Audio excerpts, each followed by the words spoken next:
যে এসআইআর হতে দিব না, তারপর কি হলো? এসআইআর কে করছে? ওনাদেরই প্রশাসন করছে, রাজ্য সরকারের প্রশাসন করছে। কোথায় গেল মুখ্যমন্ত্রী? জবাব চাই আমরা, জবাব দিতে হবে আজকে। আমরা ডিএম এর কাছে এসেছি, কারণ ভিডিওটা বলছে যে আমরা কিছু বলতে পারবো না, ডিএম কে গিয়ে জিজ্ঞেস করুন। তাই আমরা এসেছি, আমরা ডিএম এর কাছে জবাব চাইবো, এবং উনি যদি জবাব না দিতে পারে আমরা বৃহত্তর আন্দোলনে নামবো। আপনারা থাকবেন না?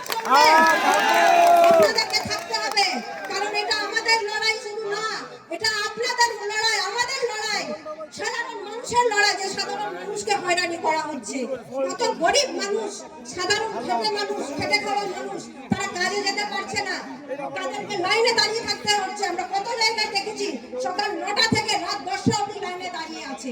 এটা কি হচ্ছে? এটা ভারতবর্ষের মানুষের সঙ্গে এই ধরনের অত্যাচার কিভাবে করতে পারে সরকার? আমরা কি বাংলাদেশি না আমরা কি রোহিঙ্গা? আমাদের সঙ্গে এরকম কেন অত্যাচার করবে?